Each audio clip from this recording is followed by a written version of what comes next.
ADC নির্বাচনের আগে বড়মুড়ায় বিজেপির শক্তি প্রদর্শন। তিপ্রামথা পার্টি ও সিপিআইএম ছেড়ে 495 জনের বিজেপিতে যোগ দেন। স্বশাসিত জেলা পরিষদ এডিসি নির্বাচনের প্রাক্কালে বড়মুড়ায় উল্লেখযোগ্য রাজনৈতিক জমায়েতের সাক্ষী থাকলো ত্রিপুরা। 16 মান্দাই নগর বিধানসভা কেন্দ্রের উদ্যোগে রবিবার বিকেল বড়মুড়া হাতাইকতর পাহাড়ের পাদদেশে বিজেপির একটি বৃহৎ যোগদান সভা অনুষ্ঠিত হয়। সভাকে কেন্দ্র করে এলাকায় উৎসব মুখর পরিবেশ তৈরি হয় এবং রাজনৈতিক দিক থেকে এটিকে তাৎপর্যপূর্ণ বলে মনে করা হচ্ছে। এই সভায় উপস্থিত ছিলেন রাজ্যের মুখ্যমন্ত্রী ডক্টর মানিক সাহা, বিজেপি রাজ্য সভাপতি রাজীব ভট্টাচার্য, উপজাতি কল্যাণ দপ্তরের মন্ত্রী বিকাশ দেববর্মা, বিধানসভার মুখ্য সচেতক ও তেলিয়ামুড়ার বিধায়িকা কল্যাণী সাহা রায়, কল্যাণপুর প্রমোদনগরের বিধায়ক পিনাকি দাস চৌধুরী, জনজাতি যুবনেতা বিপিন দেববর্মা সহ দলের অন্যান্য শীর্ষ নেতৃত্ব।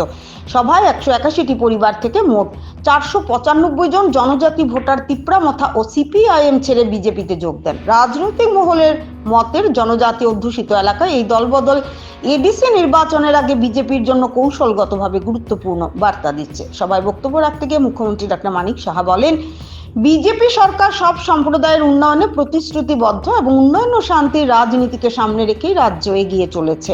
তিনি অতীতের রাজনৈতিক সহিংসতার প্রসঙ্গ তুলে ধরে বলেন, দীর্ঘ বাম আমলের সময় ঘটে যাওয়া একাধিক ঘটনাকে ত্রিপুরার মানুষ ভুলে যায়নি। এসব অভিজ্ঞতা থেকে রাজ্যের মানুষ পরিবর্তনের পথ বেছে নিয়েছে বলে তিনি মন্তব্য করেন।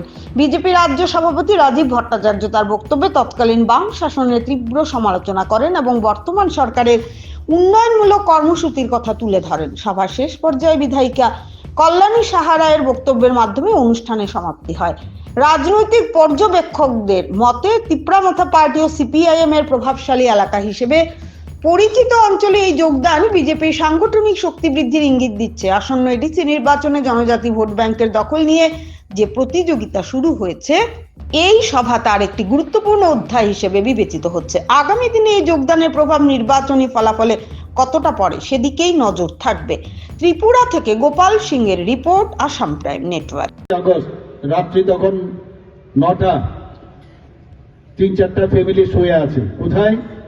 সেই তেলিয়ামুড়া থেকে খোয়াই যাওয়ার রাস্তায় কমলনগর, এবং সেটা ছিল 14ই আগস্ট। নেক্সট ডে 15ই আগস্ট একদল সশস্ত্র খুনি এবং তাদের যে সবুজ রঙের শার্ট প্যান্ট, কারোর সবুজ শার্ট এবং মাথার মধ্যে গামছা পরা, হাতে AK-47, ধারালো টাক্কাল, ঘরে ঢুকলো। বাঁশবেতের ঘরে প্রথমে আগুন লাগিয়ে দিল। আগুন লাগানোর পর দরজায় লাথি, শুরু হয়ে গেল নিধনযজ্ঞ। কাউকে কুপাতে থাকলো, কাউকে গুলি করে মারলো, জীবন্ত পুরো মারা হলো। শুধু তাই নয়, যারা গবাদি পশু ছিল তাদেরকেও পুড়িয়ে মারলো তারা। এবং সেই সংখ্যাটা কত? 14 জন। পরের দিন অনেকে 15ই আগস্ট, অনেকে অনেক জায়গায় ছেলেমেয়েরা 15ই আগস্ট আমাদের স্বাধীনতা দিবস পালন করতে যাবে, তাড়াতাড়ি শুয়েছিল। এই টেররিস্টরা তাদেরকে পুড়িয়ে মারলো, খুন করলো, টাক্কাল দিয়ে কুপিয়েছে, গুলি করেছে। এই ছিল সিপিএম এর সময়ে। এবং অফিসার, যে পুলিশ অফিসার সামনে দাঁড়িয়েছিল, কিচ্ছু করেনি কেউ, কোনো অ্যারেস্ট নেই। তারা আবার টার্গেট কোথায় করলো? এখান থেকে প্রায় 14 জনকে ওরা মেরে ফেললো। সেখানে ঢুকে সুক্রাম দেববর্মাকে কিভাবে খুন করা হয়েছে, জনজাতি গোষ্ঠীর একজন, এবং সে সৎ ছিল, এবং জানা গেছে একজন সিপিএম এর ক্যাডার, তার ইশারাতে। এবং শুধু খুন করেননি, এবং শুধু উনাকে না, উনার সহকারী যে ছিল তাকেও এই সদরের মধ্যে ঢুকে উনাকে এসডিএম কে খুন করেছেন। আপনারা ভুলে যাননি সেগুলো? মেরে হেঁটে হেঁটে আরামসে যাচ্ছে, কোনো সমস্যা নেই, সব আগের থেকে তৈরি আছে। এগুলো তো আমাদের মনে, আমরাও কিন্তু ভুলে যাই, আমরা এগুলো কিন্তু মনে রাখা প্রয়োজন।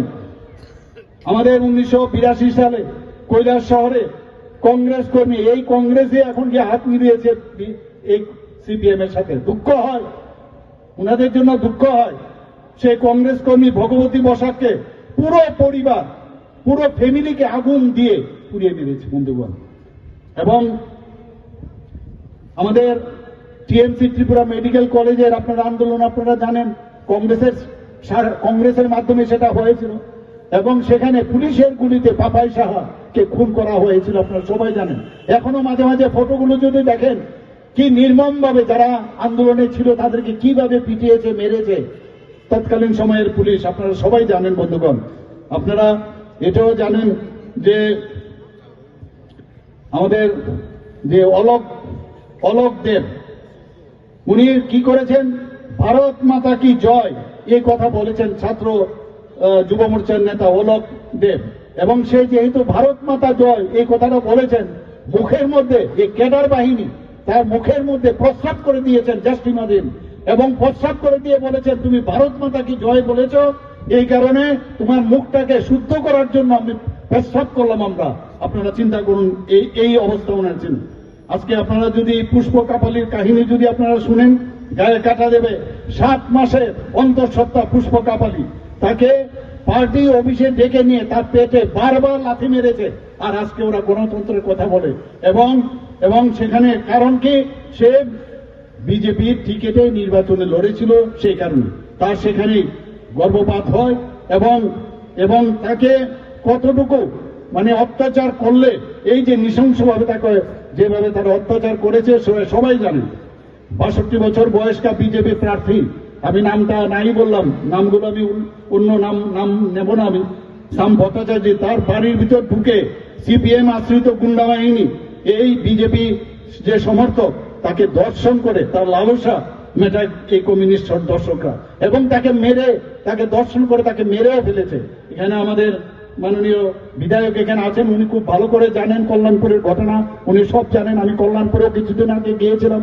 26 জন নিরীহ লোককে খুন করা হয়েছে এটিটিএফ এর গুন্ডারা এবং সেই টেররিস্টরা।